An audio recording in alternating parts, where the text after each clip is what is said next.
स्वागत है आप सभी का एग्री कोचिंग बाय विकास सर परिवार में। हम लोग रोज़ एग्रीकल्चर के बेहतरीन प्रश्नों के साथ मुलाकात करते हैं। जैसा कि आप लोगों को पता है, कृषि विज्ञान से संबंधित जितने भी एग्जाम होते हैं, चाहे ICR हो, BHU, AFO, AAO, agriculture supervisor, can supervisor, BAO, agriculture TA, जो भी इस तरीके के एग्जाम होते हैं उनकी तैयारी से संबंधित प्रश्नों को रोजाना लेकर आते हैं। प्यारे विद्यार्थियों, जितने भी आप लोग हमारे चैनल से जुड़े हुए हैं, सबका हम एग्री कोचिंग बाय विकास सर परिवार में स्वागत करते हैं। आज की जो हमारी क्लास रहने वाली है दोस्तों, वो सॉयल साइंस यानी कि मृदा विज्ञान से रहेगी। आज के इस वीडियो में 150 प्रश्नों को लेकर आए हैं, जो कि आपके BAO के एग्जाम के लिए, एग्रीकल्चर TA के एग्जाम के लिए काफ़ी मोस्ट और इम्पोर्टेंट पावरफुल होंगे। तो चलिए शुरू करते हैं अपने फर्स्ट क्वेश्चन से। फर्स्ट क्वेश्चन आपकी स्क्रीन पर आ चुका है। क्वेश्चन कह रहा है, मृदा उर्वरकता एवं उर्वरक पुस्तक किसने लिखी थी? तो आपको बताना है मृदा उर्वरकता एवं उर्वरक, ये एक पुस्तक का नाम है। ये आपको बताना है किसके द्वारा लिखी गई थी। काफ़ी इंपॉर्टेंट क्वेश्चन है दोस्तों। तो यहाँ पर जो राइट आंसर हो जाएगा B ऑप्शन, यानी कि स्टैंडल एंड ऑल, इनके द्वारा ये पुस्तक लिखी गई थी, मृदा उर्वरकता एवं उर्वरक। क्वेश्चन नंबर चलते हैं 2 पर। 2 नंबर क्वेश्चन आपकी स्क्रीन पर आ चुका है। क्वेश्चन कर रहा है, पानी पौधे का मुख्य पोषक तत्व है नामक सुझाव किसने दिया था? ये सुझाव किसके द्वारा दिया गया था? तो ये फ्रांसिस बेकन के द्वारा दिया गया था। C ऑप्शन यहाँ पर राइट आंसर हो जाएगा दोस्तों। क्वेश्चन नंबर देखेंगे 3 नंबर क्वेश्चन आपकी स्क्रीन पर आ चुका है।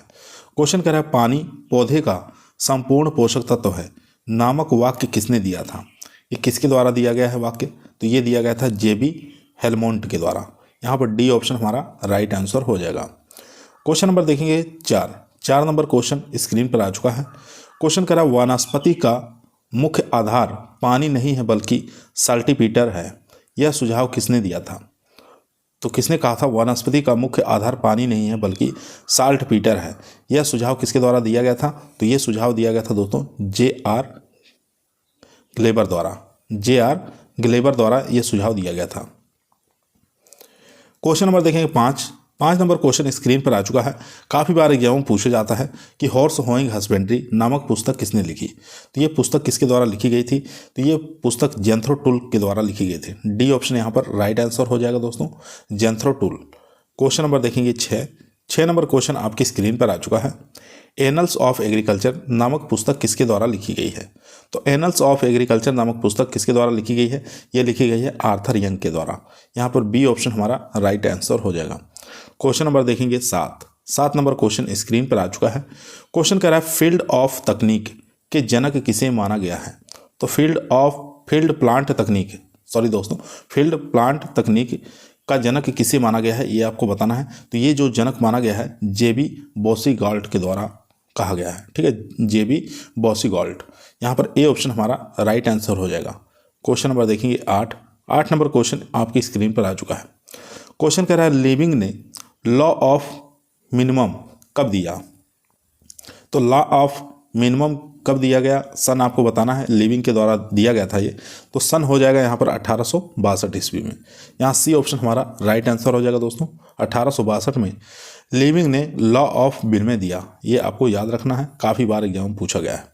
क्वेश्चन नंबर 9 देखेंगे, कृषिगत प्रयोग स्टेशन रोथमंडेस्टेड इंग्लैंड में 1843 में किसने शुरू किया था?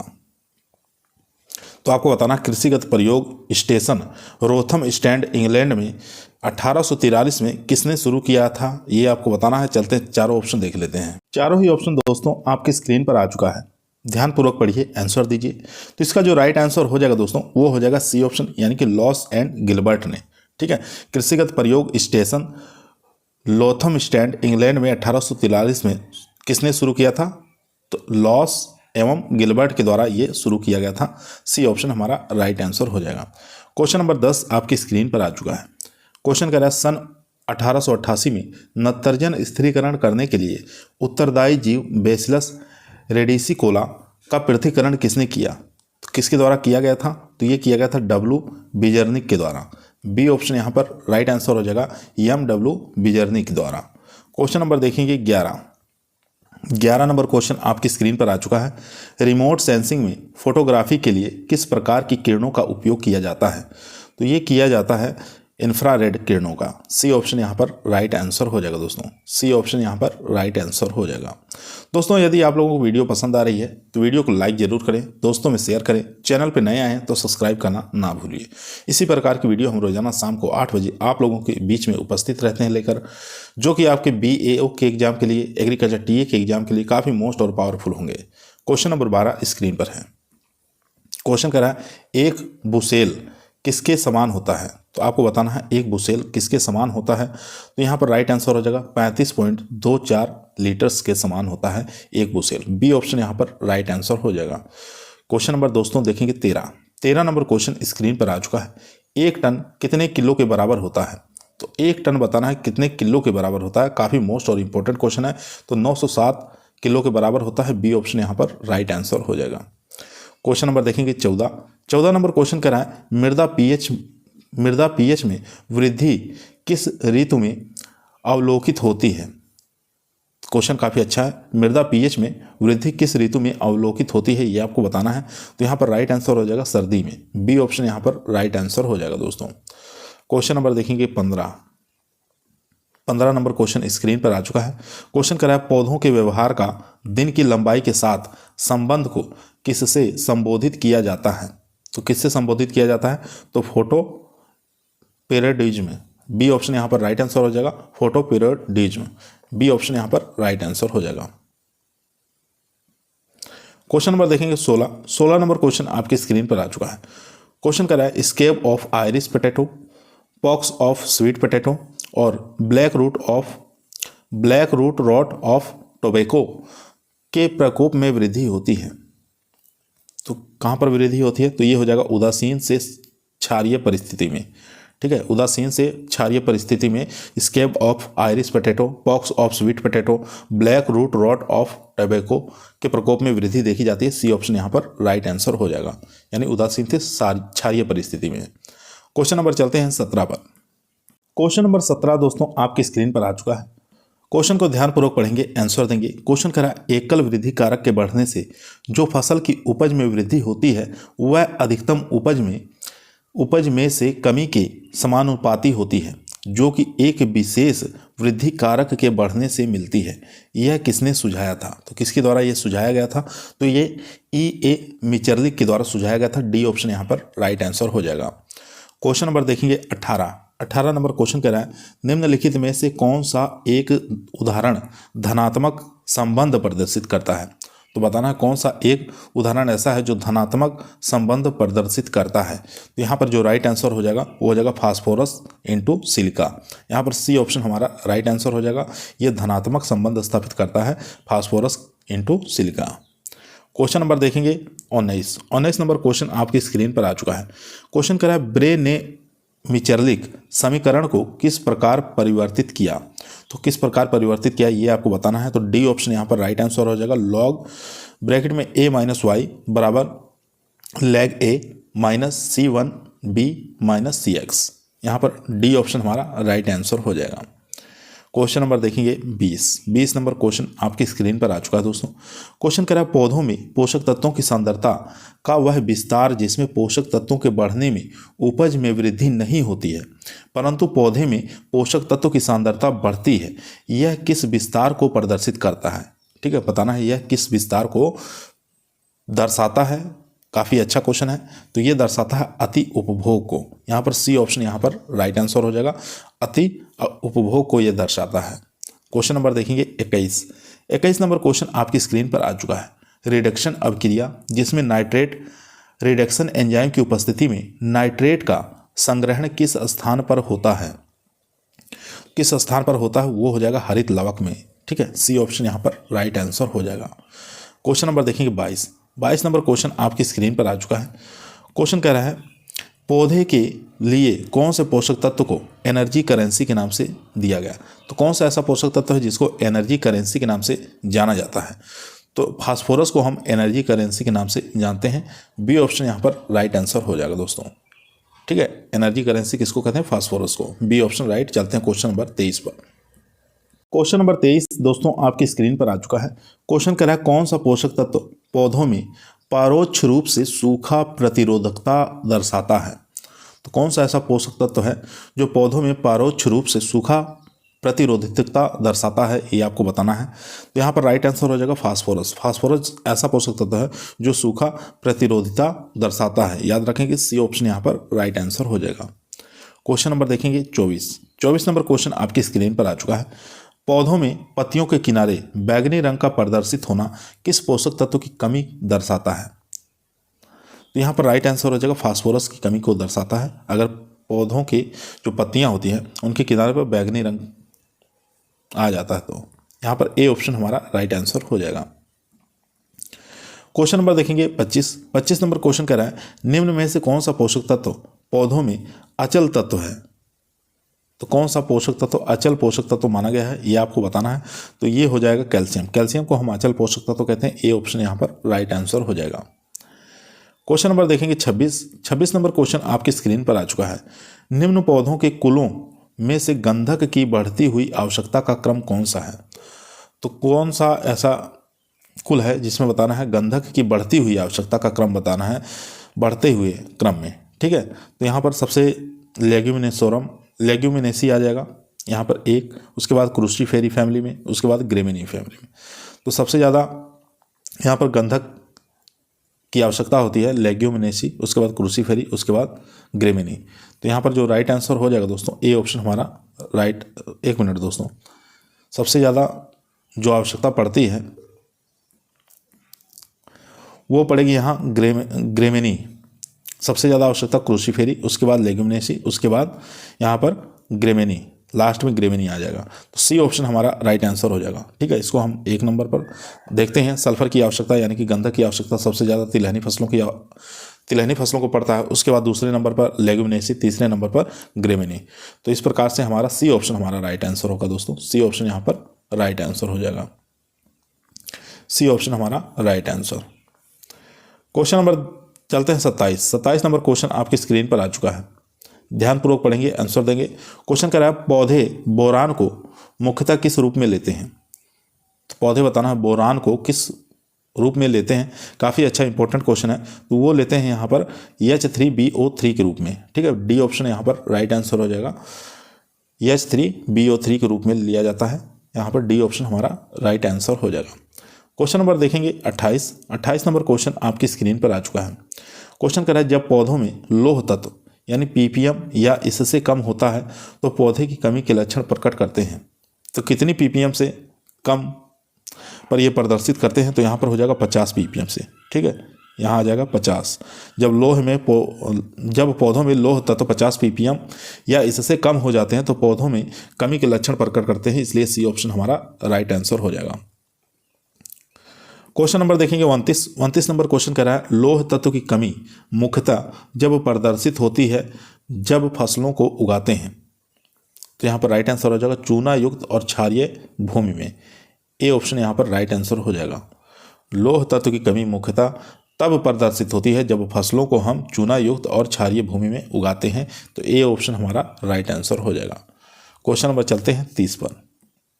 क्वेश्चन नंबर 30 आपकी स्क्रीन पर आ चुका है दोस्तों। क्वेश्चन कर रहा है लोह तत्व किस एंजाइम का मुख्य घटक है? तो लोह तत्व बताना है किस एंजाइम का मुख्य घटक है। नाइट्रोजिनेज ये भी है, नाइट्रेट रिडक्टेज ये भी है, नाइट्राइट रिडक्टेज ये भी है। तो यहाँ पर राइट आंसर हो जाएगा डी ऑप्शन। डी ऑप्शन हमारा राइट आंसर हो जाएगा दोस्तों। क्वेश्चन नंबर देखेंगे 31 नंबर क्वेश्चन आपकी स्क्रीन पर आ चुका है। कौन से पौधों की पत्ती के किनारे कांस्य रंग यानी कि कॉपर कलर के प्रकट होते हैं जब लोह तत्व की सांद्रता 300 ppm से अधिक हो जाती है? तो राइट आंसर हो जाएगा यहाँ पर चावल। बी ऑप्शन हमारा राइट आंसर हो जाएगा दोस्तों। क्वेश्चन नंबर चलते हैं 32 पर। 32 नंबर क्वेश्चन आपकी स्क्रीन पर आ चुका है। क्वेश्चन कह रहा है कपास में कैंकरेल लीफ किसके कारण होती है? तो क्रिंकल लीफ बताना है किसके कारण होता है। तो ये होता है दोस्तों मैग्नीज विषालुकता के कारण। सी ऑप्शन यहाँ पर राइट आंसर हो जाएगा। सी ऑप्शन हमारा राइट आंसर। क्वेश्चन नंबर देखेंगे 33 नंबर क्वेश्चन कह रहा है पौधों में जस्ते की कमी साधारणतः दिखाई पड़ती है जब उसकी सांद्रता कितने से कम हो जाती है? तो कितने से कम हो जाती है? 30 ppm से कम हो जाती है। तो यहाँ पर राइट आंसर हो जाएगा बी ऑप्शन। बी ऑप्शन यहाँ पर राइट आंसर हो जाएगा। क्वेश्चन नंबर देखेंगे 34 34 नंबर क्वेश्चन आपकी स्क्रीन पर आ चुका है। मोलिब्डेनम एक घटक है, तो किसका है, तो ये आपको बताना है। तो ये मोलिब्डेनम जो एक घटक माना गया है वो नाइट्रोजिनेज तथा नाइट्रेट रेडक्टेज दोनों का है। तो यहाँ पर जो राइट आंसर हो जाएगा दोस्तों वो हो जाएगा डी ऑप्शन। क्वेश्चन नंबर देखेंगे 35 नंबर क्वेश्चन आपकी स्क्रीन पर आ चुका है। मृदा में किसका स्तर बढ़ाकर बाजरे में डाउनी मिल्ड्यू नामक बीमारी का नियंत्रण किया जा सकता है। तो राइट आंसर हो जाएगा यहाँ पर, वो हो जाएगा दोस्तों C option, chloride. C option यहाँ पर राइट आंसर हो जाएगा। क्वेश्चन नंबर देखेंगे 36 नंबर क्वेश्चन कह रहा है क्लोराइड आयन युक्त उर्वरक किस फसल के लिए अनुकूल नहीं है। यहाँ पर नहीं पूछा है, तो राइट आंसर हो जाएगा दोस्तों आलू की फसल के लिए क्लोराइड आयन युक्त उर्वरक उपयुक्त नहीं होते हैं। बी ऑप्शन यहाँ पर राइट आंसर हो जाएगा। क्वेश्चन नंबर देखेंगे 37 नंबर क्वेश्चन कह रहा है किस तत्व के अंतराकोशिकीय संग्रह को प्लांट ओपेल्स के नाम से भी जाना जाता है। तो प्लांट ओपेल्स के नाम से किसको जाना जाता है, तो यहाँ पर जो राइट आंसर हो जाएगा वो हो जाएगा silicon. B option right answer हो जाएगा, सिलिकॉन को हम जानते हैं प्लांट ओपेल्स के नाम से। चलते हैं क्वेश्चन नंबर 38 पर। क्वेश्चन नंबर दोस्तों 38 आपकी स्क्रीन पर आ चुका है। क्वेश्चन कह रहा है स्टेम मेलानोसिस नामक बीमारी गेहूं में किसकी कमी से प्रकट होती है। तो काफ़ी फेमस बीमारी है, तो ये आपको बताना है। स्टेम मेलानोसिस एक गेहूं की बीमारी है, तो किसकी कमी के कारण होता है, तो यहाँ पर राइट आंसर हो जाएगा कॉपर। बी ऑप्शन यहाँ पर राइट आंसर हो जाएगा दोस्तों। क्वेश्चन नंबर देखेंगे 39 नंबर क्वेश्चन कह रहा है कौन सा तत्व यूरिएज एंजाइम का धात्वीय घटक है। तो यूरिएज एंजाइम का धात्वीय घटक कौन सा है इसमें से बताना है, तो वो हो जाएगा हमारा निकेल। डी ऑप्शन यहाँ पर राइट आंसर हो जाएगा दोस्तों। क्वेश्चन नंबर देखेंगे 40 नंबर क्वेश्चन आपकी स्क्रीन पर आ चुका है। किस कले खनिज की धनायन विनिमय क्षमता अधिकतम होती है। तो किसकी अधिकतम होती है, तो वर्मिकुलाइट की अधिकतम होती है। बी ऑप्शन यहाँ पर राइट आंसर हो जाएगा। क्वेश्चन नंबर देखेंगे 41 नंबर क्वेश्चन आपकी स्क्रीन पर है। क्वेश्चन कह रहा है 2:1 कले में ऋण आयन होता है। तो ऋण आयन होता है पीएच की आधारित और पीएच स्वतंत्र दोनों पर होता है। यहाँ पर सी ऑप्शन राइट आंसर हो जाएगा, उपरोक्त दोनों। क्वेश्चन नंबर 42 आपकी स्क्रीन पर आ चुका है दोस्तों, ध्यानपूर्वक पढ़िए, आंसर दीजिए। क्वेश्चन कह रहा है कार्बनिक मृदाओं में धन आयन विनिमय क्षमता का परिसर है। तो वो परिसर हो जाएगा 50 से 100 मिली इक्विवेलेंट बटे 100 ग्राम। यहाँ पर डी ऑप्शन हमारा राइट आंसर हो जाएगा, 50 से 100 मिली इक्विवेलेंट बटे 100 ग्राम। डी ऑप्शन यहाँ पर राइट आंसर हो जाएगा। क्वेश्चन नंबर देखेंगे 43 नंबर क्वेश्चन आपकी स्क्रीन पर आ चुका है दोस्तों, ध्यानपूर्वक पढ़ेंगे, आंसर देंगे। क्वेश्चन कह रहा है अधिकतम खनिजों में धन आयन अधिशोषण बल और लायोट्रॉपिक श्रेणी है। तो कौन सी श्रेणी है इसमें, तो यहाँ पर बी ऑप्शन हमारा राइट आंसर हो जाएगा। सबसे पहले एल्यूमिनियम आएगा, फिर कैल्शियम, फिर मैग्नीशियम, पोटास, फिर सोडियम, फिर यहाँ पर सोडियम, फिर अमोनियम। ठीक है, तो इस प्रकार से ये हमारा सही क्रम हो जाएगा, तो इसको आप याद रखेंगे, इस क्रम में आपको रखना है। तो यहाँ पर जो राइट आंसर हो जाएगा दोस्तों बी ऑप्शन हमारा राइट आंसर हो जाएगा। चलते हैं क्वेश्चन नंबर 44 पर। क्वेश्चन नंबर 44 आपकी स्क्रीन पर आ चुका है दोस्तों। क्वेश्चन करा धन आयन विनिमय क्षमता के निर्धारण के लिए कौन सा निष्कर्ष उपयोग आता है। तो धन आयन विनिमय क्षमता के निर्धारण के लिए कौन सा निष्कर्ष उपयोग में लाया जाता है। तो यहाँ पर जो राइट आंसर हो जाएगा एक normal ammonium acetate. A option यहाँ पर राइट आंसर हो जाएगा दोस्तों। क्वेश्चन नंबर देखेंगे 45 नंबर क्वेश्चन स्क्रीन पर है। क्वेश्चन करा है बेस संतृप्त यानी कि बेस साल्ट्रेशन की गणना के लिए कौन सा एक फार्मूला उपयोग में लाया जाता है। तो अगर बेस संतृप्त की गणना करना है तो कौन सा फार्मूला प्रयोग में लाते हैं, तो इसका राइट आंसर हो जाएगा ए ऑप्शन कुल भार बटे CEC इंटू 100। ठीक है, ए ऑप्शन है यहाँ पर राइट आंसर हो जाएगा, कुल भार बटे CEC इंटू 100। क्वेश्चन नंबर देखेंगे 46 नंबर क्वेश्चन स्क्रीन पर आ चुका है। ऋणात्मक विनिमय क्षमता बढ़ती है जैसे जैसे मृदा pH मान घटता है, बढ़ता है, पहले बढ़ता है फिर घटता है या उत्परिवर्तित रहती है। तो इसमें से बताना है कौन सा राइट आंसर हो जाएगा। तो यहाँ पर राइट आंसर हो जाएगा घटता है। बी ऑप्शन राइट आंसर हो जाएगा। ऋणात्मक विनिमय क्षमता बढ़ती है जैसे जैसे मृदा का pH मान घटता है। बी ऑप्शन यहाँ पर राइट आंसर। क्वेश्चन नंबर 47 देखेंगे, स्क्रीन पर आ चुका है। 1 एकड़ मृदा का 6 इंच तक की गहराई तक का कितना वजन होता है। 1 एकड़ मृदा का 6 इंच तक की गहराई का कितना वजन होता है, ये आपको बताना है। तो 2 × 10⁻⁶ LB। तो ये आपको याद रखना है, सी ऑप्शन यहाँ पर राइट आंसर हो जाएगा दोस्तों। सी ऑप्शन यहाँ पर राइट आंसर हो जाएगा, 2 × 10 LB। क्वेश्चन नंबर देखेंगे 48 नंबर क्वेश्चन आपकी स्क्रीन पर आ चुका है। क्वेश्चन कर रहा है कौन सा पोषक तत्व मृदा से जड़ों की ओर जड़ अवरोध, समूह बहाव एवं विसरण द्वारा समान अनुपात में गति करता है। वो हो जाएगा जिंक। ए ऑप्शन यहाँ पर राइट आंसर हो जाएगा। दोबारा क्वेश्चन सुनेंगे, कौन सा पोषक तत्व मृदा में जड़ों की और जड़ अवरोध, समूह बहाव एवं विसरण द्वारा समान अनुपात में गति करता है। वो हो जाएगा Zn हो जाएगा। A option right answer. Question number देखेंगे 49 नंबर क्वेश्चन कर रहा है कौन सा जीव सूक्ष्म वायवीय मुक्त स्थिरीकरण और घासों के साथ संलग्न होते हैं।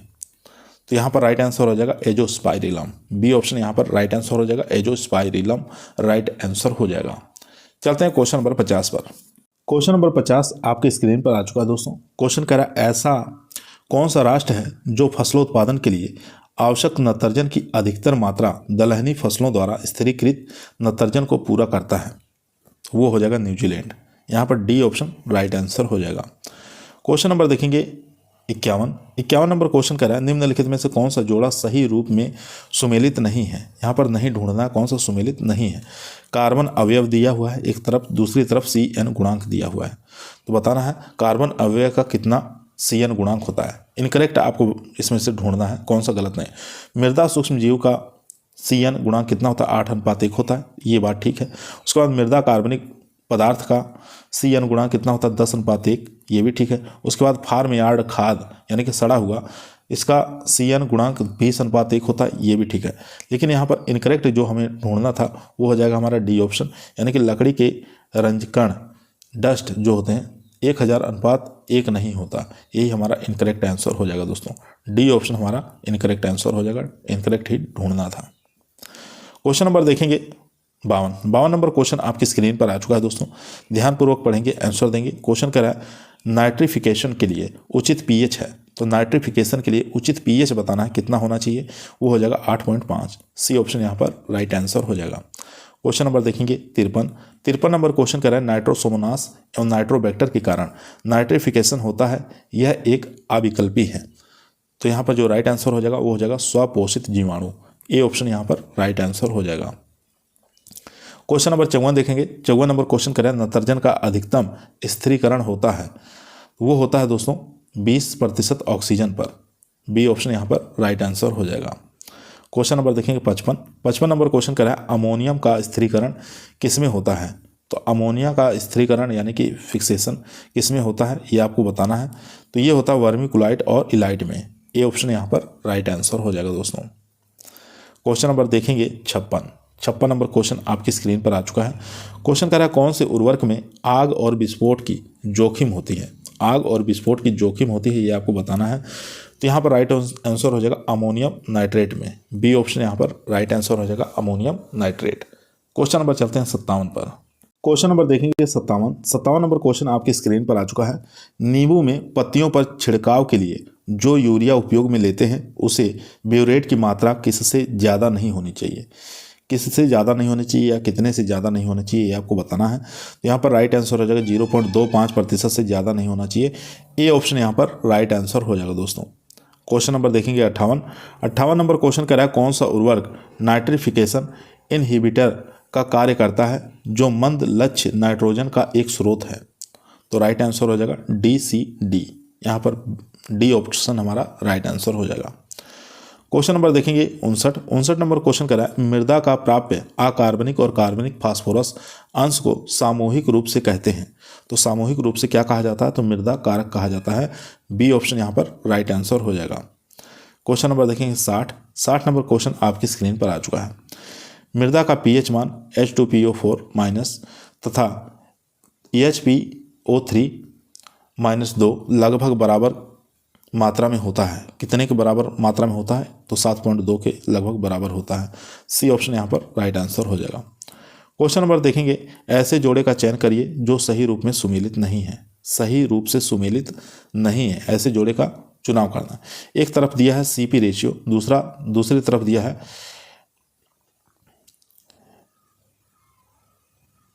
मिनरलाइजेशन और इमोबाइलाइजेशन इसमें दिया हुआ है, तो दोनों में से बताना है कौन सा सही नहीं है। तो चारों ऑप्शन आपकी स्क्रीन पर आ चुका है दोस्तों। तो यहाँ पर जो राइट आंसर हो जाएगा, फर्स्ट देखेंगे 200 ppm से कम कार्बनिक फास्फोरस का शुद्ध मिनरलाइजेशन, ये तो ठीक है। उसके बाद देखेंगे 200 से लेकर 300 अकार्बनिक फास्फोरस में ना कमी और ना वृद्धि, ये भी ठीक है। 300 ppm से अधिक अकार्बनिक फास्फोरस का शुद्ध इमोबाइलाइजेशन, ये भी ठीक है। उसके बाद फोर्थ ऑप्शन हम देखेंगे 400 ppm से अधिक अकार्बनिक, ppm नहीं रहेगा ये दोस्तों, यहाँ पर क्या पूछा, CP रेशियो दिया है, ठीक है, CP रेशियो। तो यहाँ पर ये हमारा इनकरेक्ट आंसर हो जाएगा दोस्तों। 400 ppm से अधिक अकार्बनिक फास्फोरस का शुद्ध इमोबाइलाइजेशन, तो ये हमारा इनकरेक्ट आंसर हो जाएगा, D option incorrect, 400 CP ratio. इसके बाद देखेंगे क्वेश्चन नंबर 62 नंबर क्वेश्चन करा है, पिट मृदा की साधारणतः क्या विशेषता होती है। तो पिट मृदा के बताना साधारणतः क्या विशेषता होती है, काफ़ी अच्छा इंपॉर्टेंट क्वेश्चन है। वो हो जाएगा काली, भारी और अम्लीय मृदा, यही हमारी विशेषता होती है पिट की, ठीक है।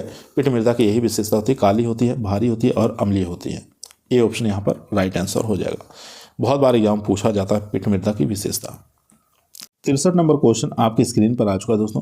क्वेश्चन करा है DAP में फास्फोरस का अंश कितना होता है। तो वो अंश होता है 20%। ए ऑप्शन यहाँ पर राइट आंसर हो जाएगा।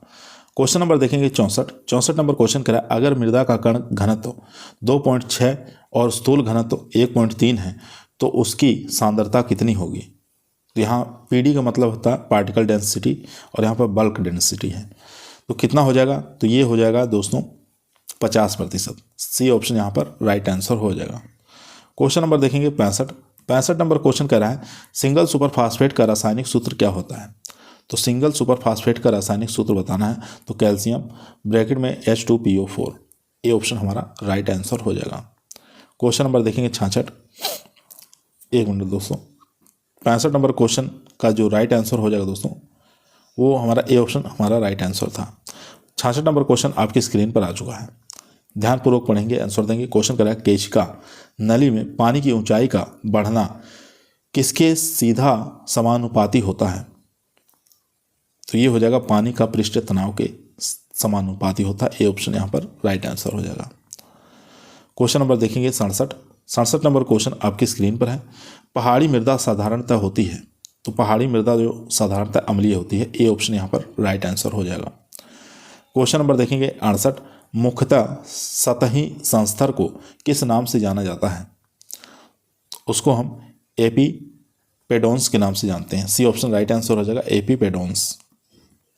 क्वेश्चन नंबर देखेंगे 69 नंबर क्वेश्चन कह रहा है, प्राप्य जल धारण क्षमता किसमें अधिकतम होती है। तो प्राप्य जल धारण क्षमता किसमें अधिकतम होती है, ये होती है दोस्तों क्ले लोम में। ए ऑप्शन यहाँ पर राइट आंसर हो जाएगा। क्वेश्चन नंबर देखेंगे 70 नंबर क्वेश्चन कह रहा है, कोलाइड्स क्ले कण का आकार किसमें कम होता है। जो कम होता है ये होता है डी ऑप्शन 0.0002 mm से, ठीक है। डी ऑप्शन यहाँ पर राइट आंसर हो जाएगा दोस्तों। देख लेंगे 0.0002 mm से कम, डी ऑप्शन यहाँ पर राइट आंसर हो जाएगा। चलते हैं क्वेश्चन नंबर 71 पर। क्वेश्चन नंबर 71 आपके स्क्रीन पर आ चुका है दोस्तों। क्वेश्चन कह रहा है, कितने प्रतिशत से अधिक वायु रंध्र पानी से भर जाते हैं तो पौधे की वृद्धि सीमित हो जाती है। तो इसका राइट आंसर हो जाएगा 50 से 60%। ए ऑप्शन यहाँ पर राइट आंसर हो जाएगा। क्वेश्चन नंबर देखेंगे 72 नंबर क्वेश्चन कह रहा है, मृदा रंग के निर्धारण में क्रोमा निम्नलिखित में से क्या दर्शाता है। तो बताना है क्रोमा जो है क्या दर्शाता है। तो राइट आंसर हो जाएगा दोस्तों, रंग की शुद्धता और सांद्रता को दर्शाता है। सी ऑप्शन यहाँ पर राइट आंसर हो जाएगा। दोस्तों यदि आप लोगों को वीडियो पसंद आ रही है तो वीडियो को लाइक जरूर करें, दोस्तों में शेयर करें, चैनल पर नए आए हैं तो सब्सक्राइब करना ना भूलिए। इसी प्रकार की वीडियो हम रोजाना शाम को 8 बजे आप लोगों के बीच में लेकर उपस्थित रहते हैं, जो कि आपके BA के एग्जाम के लिए, एग्रीकल्चर TA के एग्जाम के लिए काफ़ी मोस्ट और इम्पोर्टेंट साबित होंगे। क्वेश्चन नंबर 73 आपकी स्क्रीन पर है। क्वेश्चन को ध्यानपूर्वक पढ़ेंगे, आंसर देंगे।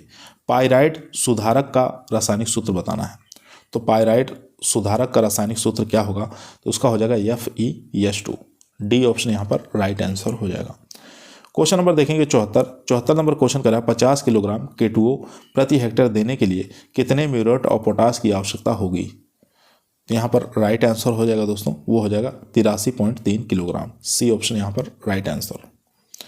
क्वेश्चन नंबर देखेंगे 75 नंबर क्वेश्चन करा है, मृदा में किस तत्व की मात्रा सबसे अधिक होती है? तो वो हो जाएगी O2 की। ठीक है, बी ऑप्शन राइट आंसर हो जाएगा दोस्तों। क्वेश्चन नंबर देखेंगे 76 नंबर क्वेश्चन करा है, निम्नलिखित में से कौन सा सही सुमेलित नहीं है? सही सुमेलित इसमें से बताना कौन सा नहीं है। फर्स्ट देखेंगे मृदा स्थूल घनत्व हाइड्रोमीटर, ये ठीक है। मृदा कणाकार का निर्धारण पिक्नोमीटर, ये भी ठीक है। मृदा नमी धारण पारमियोमीटर, ये भी ठीक है। मृदा नमी का निर्धारण पोटोमीटर से नहीं करते हैं, मृदा नमी का निर्धारण टेंशियोमीटर से किया जाता है। तो इनकरेक्ट ढूंढना था, तो ये हमारा आ जाएगा D option right answer. Question number देखेंगे 77 नंबर क्वेश्चन करा है, विशिष्ट ऊर्जा किसकी अधिक होती है? तो विशिष्ट ऊर्जा बताना किसकी अधिक होती है। तो यहाँ पर जो राइट आंसर हो जाएगा ये ह्यूमस हो जाएगा, डी ऑप्शन राइट आंसर हो जाएगा। ह्यूमस की विशिष्ट ऊर्जा जो होती है ये अधिक होती है दोस्तों। क्वेश्चन नंबर देखेंगे 78 नंबर क्वेश्चन करा है, मृदा में किस संग्रह प्रक्रिया को लेटरलाइजेशन के नाम से जाना जाता है या लेटेराइजेशन माना गया है?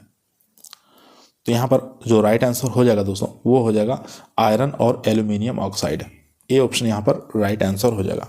आयरन और एल्यूमिनियम ऑक्साइड को क्या माना गया है? तो लेटेराइजेशन माना गया है, यहाँ पर राइट आंसर हो जाएगा। चलते हैं क्वेश्चन नंबर 79 पर। क्वेश्चन नंबर दोस्तों 79 आपकी स्क्रीन पर आ चुका है। क्वेश्चन करा है, पोडजोलाइजेशन प्रक्रिया में मृदा के किसका संग्रह होता है? तो पोडजोलाइजेशन प्रक्रिया में मृदा में किसका संग्रह होता है? वो होता है सिलिका का संग्रह। ए ऑप्शन यहाँ पर राइट आंसर हो जाएगा। क्वेश्चन नंबर देखेंगे 80 नंबर क्वेश्चन करा है, ऐसी चट्टानें जिसमें 65% से अधिक सिलिका ऑक्साइड होता है की प्रकृति होती है? तो ऐसी चट्टानें जिसमें 65% से अधिक सिलिका ऑक्साइड होती है उसको क्या कहते हैं, किस नाम से जानते हैं? तो वो हो जाएगा यहाँ पर अम्लीय होता है। सी ऑप्शन यहाँ पर राइट आंसर हो जाएगा। क्वेश्चन नंबर देखेंगे 81 नंबर क्वेश्चन आपकी स्क्रीन पर आ चुका है। मृदा में लगभग कितने प्रतिशत सिलिका होती है? तो मृदा में लगभग 27% तक सिलिका होती है। बी ऑप्शन यहाँ पर राइट आंसर हो जाएगा। क्वेश्चन नंबर देखेंगे 82, मृदा वायु में नत्रजन की सांद्रता होती है? तो मृदा वायु में नत्रजन की जो सांद्रता होती है दोस्तों वो होती है 78%। यहाँ पर सी ऑप्शन हमारा राइट आंसर हो जाएगा। क्वेश्चन नंबर देखेंगे 83 नंबर क्वेश्चन आपकी स्क्रीन पर आ चुका है। क्वेश्चन करा, निम्नलिखित में से कौन सा सही सुमेलित नहीं है? यहाँ पर नहीं ढूंढना है। फर्स्ट ऑप्शन देखेंगे केओलिनाइट फास्फोरस, ये एकदम ठीक है। इलाइट लोहा, ये हमारा इनकरेक्ट आंसर हो जाएगा दोस्तों। इसका संबंध इलाइट से नहीं होता है, इसलिए बी ऑप्शन हमारा राइट आंसर हो जाएगा दोस्तों। बाकी मॉन्ट मोरेलियोनाइट पोटेशियम और मैग्नीशियम पाया जाता है, वर्मिकुलाइट में मैग्नीशियम पाया जाता है, ये तीनों ठीक है। बी ऑप्शन हमारा इनकरेक्ट था। क्वेश्चन नंबर देखेंगे 84 नंबर क्वेश्चन स्क्रीन पर आ चुका है। क्वेश्चन करा, गेहूं की फसल के लिए मृदा में उपलब्ध ऑल्सन फास्फोरस की क्रिटिकल लिमिट है? तो ऑल्सन फास्फोरस की क्रिटिकल लिमिट पूछ रहा है कितनी है? तो यहाँ पर जो राइट आंसर हो जाएगा 10 kilogram per hectare. B option हमारा राइट आंसर। क्वेश्चन नंबर देखेंगे 85, अमोनियम सल्फेट में गंधक का अंश होता है? तो अमोनियम सल्फेट में गंधक का अंश बताना है कितना होता है? तो ये होता है 24%। सी ऑप्शन यहाँ पर राइट आंसर हो जाएगा। क्वेश्चन नंबर देखेंगे 86 नंबर क्वेश्चन आपकी स्क्रीन पर आ चुका है। क्षारीय मृदा में कौन सा एक मुख्य क्षार पाया जाता है? तो क्षारीय मृदा में बताना है कौन सा एक मुख्य क्षार पाया जाता है, वो हो जाएगा यहाँ पर सोडियम कार्बोनेट पाया जाता है। तो यहाँ पर डी ऑप्शन हमारा राइट आंसर हो जाएगा, सोडियम कार्बोनेट। चलते हैं क्वेश्चन नंबर 87 पर। 87 नंबर क्वेश्चन आपकी स्क्रीन पर आ चुका है। क्वेश्चन कर रहा है, कौन सा मृदा में जिंक की उपलब्धता फसल को अधिकतम होती है? तो कौन सी मृदा में जिंक की उपलब्धता फसल को अधिकतम होती है? तो यहाँ पर राइट आंसर हो जाएगा अम्लीय मृदा में। ए ऑप्शन यहाँ पर राइट आंसर हो जाएगा दोस्तों। क्वेश्चन नंबर देखेंगे 88 नंबर क्वेश्चन कर रहा है, निम्नलिखित में से कौन सा एक सही क्रम है? तो सही क्रम बताना है फास्फोरस वाला, ठीक है। तो यहाँ पर राइट आंसर हो जाएगा P2O को गुणा करते हैं 0.44, ठीक है। ए ऑप्शन यहाँ पर राइट आंसर हो जाएगा दोस्तों 0.44। क्वेश्चन नंबर देखेंगे 89 नंबर क्वेश्चन स्क्रीन पर है। क्वेश्चन का है, मृदा समुच्चय निर्माण में मुख्य कार्बनिक सीमेंटिंग एजेंट कौन सा है? तो इसका जो राइट आंसर हो जाएगा दोस्तों वो हो जाएगा पॉलीसेकेराइड। यहाँ पर सी ऑप्शन राइट आंसर हो जाएगा पॉलीसेकेराइड्स। क्वेश्चन नंबर देखेंगे 90 नंबर क्वेश्चन आपकी स्क्रीन पर आ चुका है। क्वेश्चन करा है क्लोरोफिल अणु की पोरफायरिन संरचना में कौन सा तत्व उपस्थित रहता है। तो क्लोरोफिल अणु की पोरफायरिन संरचना में कौन सा तत्व उपस्थित रहता है ये आपको बताना है। तो वो हो जाएगा मैग्नीशियम और नाइट्रोजन। डी ऑप्शन यहाँ पर राइट आंसर हो जाएगा। क्वेश्चन नंबर देखेंगे 91 नंबर क्वेश्चन स्क्रीन पर आ चुका है। निम्नलिखित में से कौन सा मृदा विन्यास समूह का क्रम मृदा विन्यास की महीनता के साथ बढ़ता है। तो यहाँ पर पूछ रहा महीनता के साथ बढ़ता है। तो दोबारा क्वेश्चन एक बार पढ़ेंगे। निम्नलिखित में से कौन सा मृदा विन्यास समूह का क्रम मृदा विन्यास की महीनता की ओर बढ़ता है। तो ये हो जाएगा सबसे पहले जो महीनता की ओर बढ़ेगा दोस्तों वो हो जाएगा LS, उसके बाद SL, उसके बाद L हो जाएगा, उसके बाद SCL, उसके बाद CL हो जाएगा। तो डी ऑप्शन यहाँ पर राइट आंसर हो जाएगा। क्वेश्चन नंबर देखेंगे 92 नंबर क्वेश्चन आपकी स्क्रीन पर आ चुका है। क्वेश्चन कह रहा है निम्नलिखित में से कौन सा जैविक बायोपॉलिमर विघटन मार्ग सही क्रम दर्शाता है। तो सही क्रम मार्ग दर्शाना है, इसमें से बताना है कौन सा। राइट आंसर हो जाएगा। तो बी ऑप्शन यहाँ पर राइट आंसर हो जाएगा।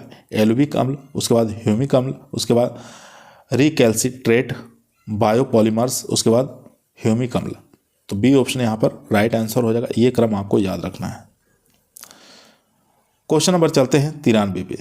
क्वेश्चन नंबर 93 आपकी स्क्रीन पर आ चुका है दोस्तों। ध्यानपूर्वक पढ़ेंगे, आंसर देंगे। क्वेश्चन करा है एक मृदा की धन आयन विनिमय क्षमता क्या होगी जबकि उसमें निर्धारित विनिमयशील आयन का अंश सोडियम दिया हुआ 5, पोटेशियम दिया हुआ 5, कैल्शियम दिया हुआ 10, मैग्नीशियम दिया हुआ 2, हाइड्रोजन दिया हुआ 1, एल्यूमिनियम दिया हुआ 1, क्लोराइड दिया है 1.6 और बाइकार्बोनेट दिया है 0.4 है।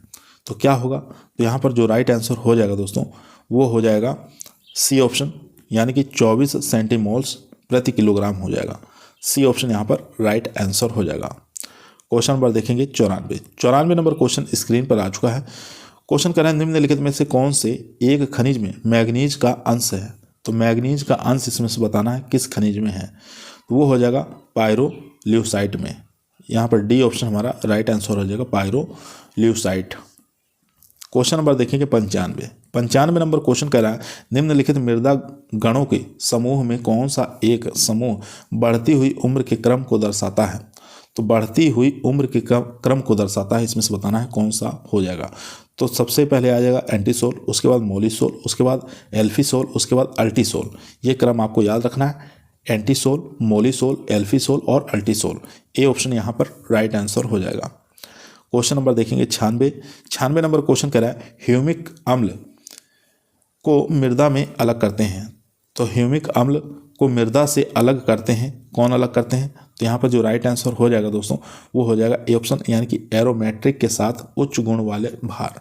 तो एरोमेटिक के साथ उच्च अणु भार वाला, ठीक है। ए ऑप्शन यहाँ पर राइट आंसर हो जाएगा। इसके बाद क्वेश्चन नंबर देखेंगे 97 नंबर क्वेश्चन आपकी स्क्रीन पर आ चुका है। क्वेश्चन कह रहा है कैल्शियम युक्त मृदाओं में उगाई गई फसलों के लिए कौन सा Fe चिलेट सही रूप में उपयोग में लिया जाता है। तो Fe चिलेट सही रूप में कौन सा उपयोग में लिया जाता है ये आपको बताना है। तो ये हो जाएगा FeEDDHA, ठीक है, FeEDDHA। यहाँ पर बी ऑप्शन हमारा राइट आंसर हो जाएगा। चलते हैं क्वेश्चन नंबर 98 पे। 98 नंबर क्वेश्चन आपकी स्क्रीन पर आ चुका है। क्वेश्चन कर रहा है निम्नलिखित तेल खलियों में नाइट्रोजन की अधिकतम अंश किसमें होती है। तो ऑयल केक के बताना है, ऑयल केक के अंदर किसके अंदर नाइट्रोजन की अधिकतम अंश पाया जाता है। तो वो पाया जाता है मूंगफली की खली में, ठीक है। डी ऑप्शन यहाँ पर राइट आंसर हो जाएगा। 7 पॉइंट कुछ पाया जाता है इसमें। उसके बाद क्वेश्चन नंबर देखेंगे 99 नंबर क्वेश्चन कह रहा है मृदा प्लास्टिसिटी का निर्धारण हेतु क्या उपयोग में आता है। तो मृदा प्लास्टिसिटी के निर्धारण हेतु क्या उपयोग में आता है ये आपको बताना है। तो वो आता है आर्टरबर्ग उपकरण। सी ऑप्शन यहाँ पर राइट आंसर हो जाएगा, आर्टरबर्ग उपकरण। क्वेश्चन नंबर देखेंगे 100 नंबर क्वेश्चन स्क्रीन पर आ चुका है। मृदा समुच्चय का निर्धारण किसके द्वारा किया जाता है। तो ये किया जाता है दोस्तों योडर उपकरण के द्वारा। योडर उपकरण के द्वारा मृदा समुच्चय का निर्धारण किया जाता है। ए ऑप्शन यहाँ पर राइट आंसर हो जाएगा। क्वेश्चन नंबर देखेंगे 101 नंबर क्वेश्चन स्क्रीन पर आ चुका है। निम्नलिखित में से कौन सी एक मात्रा मृदा के रेडॉक्स पोटेंशियल के प्रतिनिधित्व करती हो जो मृदा में सर्वाधिक अवायवीय अवस्था में होती है? तो यहाँ पर जो राइट आंसर हो जाएगा वो -250 हो जाएगा। ए ऑप्शन यहाँ पर राइट आंसर हो जाएगा। क्वेश्चन नंबर देखेंगे 102 नंबर क्वेश्चन करा बैकेट 1964 द्वारा वर्णित Q/I का संबंध के तहत उच्च PBC के दर्शाता है। तो क्या दर्शाता है? तो यहाँ पर राइट आंसर हो जाएगा मृदा में पोटेशियम की उपलब्धता बहुत अच्छी है। सी ऑप्शन यहाँ पर राइट आंसर हो जाएगा दोस्तों। मृदा में पोटेशियम की उपलब्धता बहुत अच्छी है, तो ये दर्शाता है, ये आपको याद रखना है। क्वेश्चन नंबर देखेंगे 103 नंबर क्वेश्चन आपकी स्क्रीन पर आ चुका है। क्वेश्चन कर रहा है जिंक सल्फेट का 200 ppm का 100 लीटर बिलियन पत्तियों पर छिड़काव हेतु बनाने के लिए जिंक सल्फेट की कितनी मात्रा चाहिए, वो भी ग्राम में बताना है। तो 103 का जो राइट आंसर हो जाएगा वो हो जाएगा सी ऑप्शन यानी कि 200 ग्राम। सी ऑप्शन यहाँ पर राइट आंसर हो जाएगा। क्वेश्चन नंबर 104 देखेंगे कौन सा पादप तत्व कुल अवशोषित आयंस की संख्या का कम से कम आधी संख्या रखता है? तो वो हो जाएगा यहाँ पर ए ऑप्शन यानी कि नत्रजन। ए ऑप्शन यहाँ पर राइट आंसर हो जाएगा। क्वेश्चन नंबर चलते हैं 105 पर। क्वेश्चन नंबर 105 आपकी स्क्रीन पर आ चुका है। क्वेश्चन कर रहा है मृदा में शीघ्रता से उपलब्ध पोटेशियम की सीमा है। तो मृदा में शीघ्रता से उपलब्ध पोटेशियम की सीमा जो है वो है 0.1 से लेकर 2%। ए ऑप्शन यहाँ पर राइट आंसर हो जाएगा। क्वेश्चन नंबर 106 देखेंगे माइका की धनायन विनिमय क्षमता होती है, कितनी होती है? CEC में बताना है। तो यहाँ पर जो राइट आंसर हो जाएगा वो हो जाएगा 0। ए ऑप्शन यहाँ पर राइट आंसर हो जाएगा। क्वेश्चन नंबर 107 देखेंगे। 107 नंबर क्वेश्चन आपकी स्क्रीन पर आ चुका है। पोटेशियम सल्फेट में गंधक तत्व होता है। तो पोटेशियम सल्फेट के अंदर गंधक जो तत्व होता है दोस्तों वो होता है 17। सी ऑप्शन यहाँ पर राइट आंसर। क्वेश्चन नंबर देखेंगे 108 नंबर क्वेश्चन कह रहा है मृदा में गंधक के निर्धारण की जांच के लिए किस रसायन या पदार्थ का उपयोग किया जाता है? तो वो किया जाता है कैल्शियम क्लोराइड का। ए ऑप्शन यहाँ पर राइट आंसर हो जाएगा। क्वेश्चन नंबर देखेंगे 109 नंबर क्वेश्चन कह रहा है घास वाली फसलों में ग्रास टिटेनी किसकी कमी से होता है? तो ये होता है दोस्तों मैग्नीशियम की कमी के कारण। ए ऑप्शन यहाँ पर राइट आंसर हो जाएगा। क्वेश्चन नंबर देखेंगे 110 नंबर क्वेश्चन आपकी स्क्रीन पर आ चुका है। निम्न में से कौन सा एक उदासीन चिलेट का उदाहरण है? तो कौन सा एक बताना है उदासीन चिलेट का उदाहरण है इसमें से? वो हो जाएगा साइट्रिक अम्ल। सी ऑप्शन यहाँ पर राइट आंसर हो जाएगा।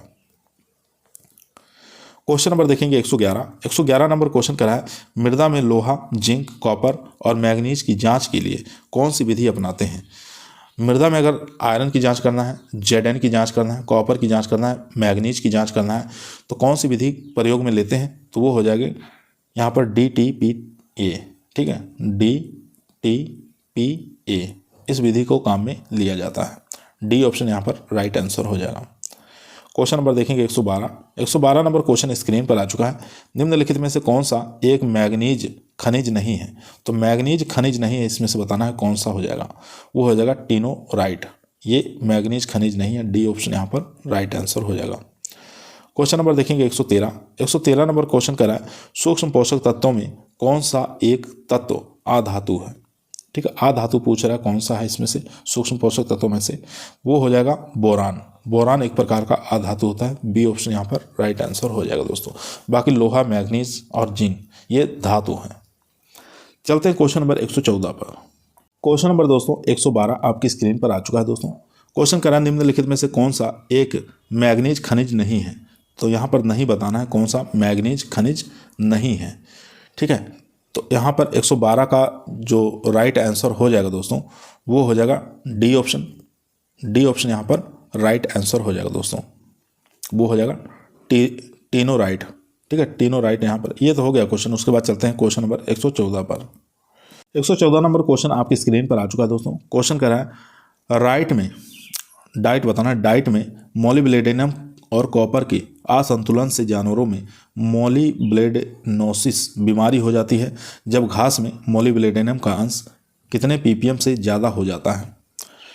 तो वो हो जाएगा 5 ppm से ज़्यादा होने पर। ठीक है, तो यहाँ पर आपको याद रखना है 5 ppm से अधिक होने पर मोलिब्लेडनोसिस एक बीमारी हो जाती है जानवरों में, याद रखना है। क्वेश्चन नंबर देखेंगे 115 नंबर क्वेश्चन स्क्रीन पर आ चुका है। कैल्शियम हाइड्रोक्साइड एक उदासीनीकरण का मान या कैल्शियम कार्बोनेट तुल्यांक कितना होगा? तो कैल्शियम हाइड्रोक्साइड का उदासीनीकारी मान या कैल्शियम कार्बोनेट तुल्यांक कितना होता है ये आपको बताना है। तो वो हो जाएगा 136%। बी ऑप्शन यहाँ पर राइट आंसर हो जाएगा। क्वेश्चन नंबर देखेंगे 116 नंबर क्वेश्चन करा है, अम्लीय मृदा में किस तत्व की विषालुता के कारण पौधे की वृद्धि समानता अवरुद्ध हो जाती है, विशेषकर जब मृदा पीएच 5 से 5.5 से कम होता है? तो इसका राइट आंसर हो जाएगा एल्यूमिनियम। सी ऑप्शन यहाँ पर राइट आंसर हो जाएगा। क्वेश्चन नंबर देखेंगे 117 नंबर क्वेश्चन स्क्रीन पर है। क्वेश्चन करा है, अम्लीय मृदा में चूना की सिफारिश करते समय कितनी इंच मृदा गहराई को आधार बनाते हैं? तो वो बनाते हैं दोस्तों 6 इंच। ठीक है, 6 इंच आधार बनाया जाता है।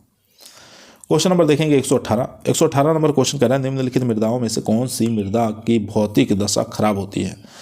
तो कौन सी मृदा की भौतिक दशा जो है ये खराब होती है?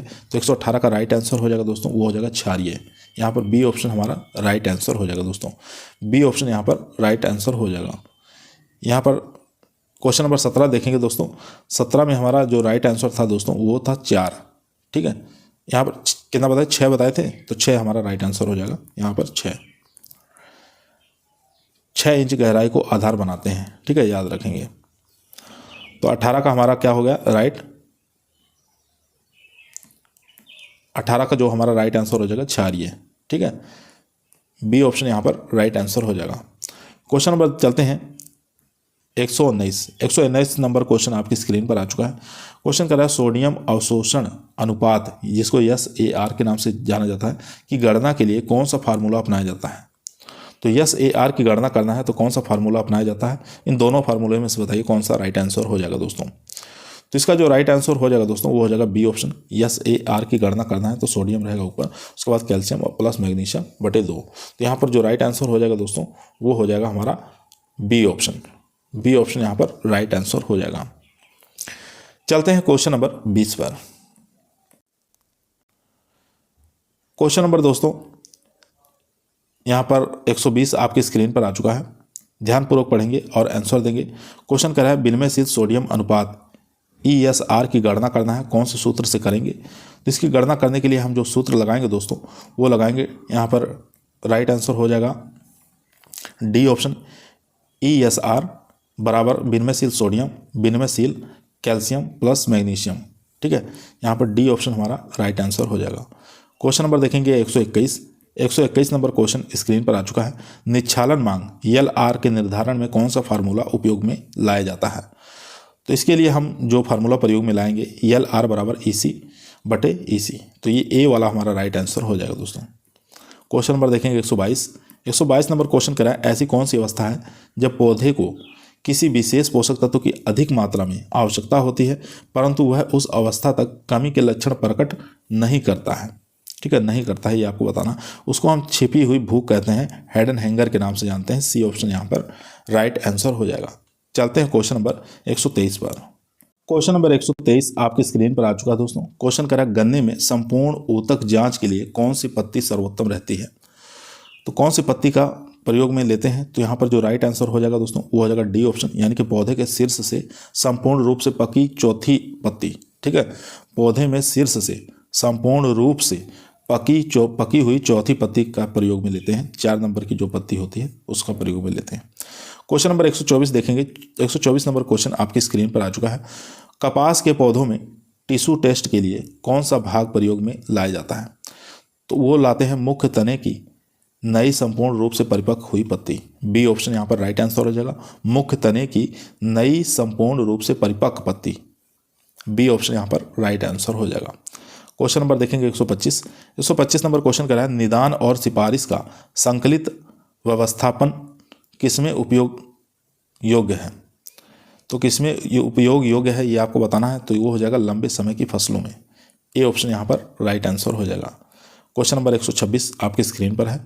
क्वेश्चन कर रहा है, गन्ने में क्रॉप लॉगिंग का विकास CF क्लीमेंट द्वारा किया गया। यह तकनीक किस देश में प्रचलित है? तो यह जो तकनीक है दोस्तों वो हवाई द्वीप में प्रचलित है। बी ऑप्शन यहाँ पर राइट आंसर हो जाएगा। क्वेश्चन नंबर देखेंगे 127। क्वेश्चन कह रहा है क्रॉप लॉगिंग में फसल की वृद्धि के दौरान नाइट्रोजन, शर्करा, नमी एवं शीत ऊतक का वजन निर्धारण करने के लिए पौधे के ऊतक का नमूना कितने दिनों के बाद वापस दोहराया जाता है। तो कितने दिनों बाद वापस दोहराते हैं, तो ये आपको बताना है। तो ये हो जाएगा 35 दिन बाद वापस दोहराते हैं। सी ऑप्शन यहाँ पर राइट आंसर हो जाएगा। क्वेश्चन नंबर देखेंगे 128। ऐसा कौन सा रेशियो है जो ऑस्मेटिक दबाव बढ़ाता है, जो कि उर्वरक द्वारा बढ़ता है तथा जो सोडियम नाइट्रेट की मात्रा के बराबर होता है। क्वेश्चन दोबारा सुन लेंगे। ऐसा कौन सा रेशियो है जो ऑस्मेटिक दबाव बढ़ाता है, जो कि उर्वरक द्वारा बढ़ता है और जो सोडियम नाइट्रेट की मात्रा के बराबर होता है। चलिए चारों ऑप्शन देख लेते हैं। चारों ही ऑप्शन दोस्तों आपकी स्क्रीन पर आ चुका है। तो राइट आंसर हो जाएगा साल्ट इंडेक्स। डी ऑप्शन यहाँ पर राइट आंसर हो जाएगा। क्वेश्चन नंबर देखेंगे 129 नंबर क्वेश्चन करा है ऊपरी 25% सक्रिय मूल प्रदेश की गहराई से जुड़े कुल कितने पानी ले पाती हैं। तो रूट जोन की बात कर रहा है। तो ऊपरी 25% सक्रिय रूट जोन की गहराई से जड़ें जो होती हैं कुल कितना पानी ले पाती हैं। तो यो ले पाती हैं 40% ही पानी ले पाती हैं। डी ऑप्शन यहाँ पर राइट आंसर हो जाएगा। क्वेश्चन नंबर देखेंगे 130 नंबर क्वेश्चन आपकी स्क्रीन पर आ चुका है। मक्के में एक बुसेल दाने का वजन कितना होता है। एक बुसेल दाने का वजन बताना है कितना होता है, वो हो जाएगा 56 पाउंड होता है। बी ऑप्शन यहाँ पर राइट आंसर हो जाएगा। क्वेश्चन नंबर देखेंगे 131।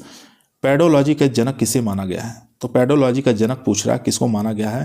तो ये माना गया है वीवी डोकुचेव को। सी ऑप्शन यहाँ पर राइट आंसर हो जाएगा। क्वेश्चन नंबर 132 देखेंगे। 132 नंबर क्वेश्चन आपकी स्क्रीन पर आ चुका है। पादप उत्पादन का मृदा के विभिन्न गुणों के साथ संबंध को किसने ग्रहण रखा। तो वो रखा था इडेपोलॉजिस्ट। बी ऑप्शन यहाँ पर राइट आंसर हो जाएगा। क्वेश्चन नंबर देखेंगे 133 नंबर क्वेश्चन कह रहा है चट्टानों पर पड़े बिना जमे हुए पदार्थ किस नाम से जाना जाता है। तो किस नाम से जानते हैं उनको। तो रिगोलिथ के नाम से जानते हैं। बी ऑप्शन यहाँ पर राइट आंसर हो जाएगा। क्वेश्चन नंबर 134 देखेंगे। मृदा लंबवत कटे हुए भाग को क्या कहते हैं। तो उसको हम प्रोफाइल के नाम से जानते हैं। सी ऑप्शन यहाँ पर राइट आंसर हो जाएगा। क्वेश्चन नंबर 135 क्वेश्चन कह रहा है सोलम में होता है। तो सोलम में क्या होता है ये आपको बताना है। तो AB+E हेरोजन होता है। ठीक है, याद रखेंगे AB और E हेरोजन होता है। इसी को हम सोलम कहते हैं, याद रखेंगे। ए ऑप्शन यहाँ पर राइट आंसर हो जाएगा। दोस्तों इसके बाकी आगे के क्वेश्चन जो हैं उसको हम कल शाम को करवा देंगे। आज के लिए 135 क्वेश्चन बहुत है। इसके आगे के जितने भी प्रश्न 100-150 बचते हैं उसको हम कल के वीडियो में करवा देंगे। कल फिर मुलाकात करते हैं एक नई वीडियो के साथ। तब तक सभी लोगों को धन्यवाद।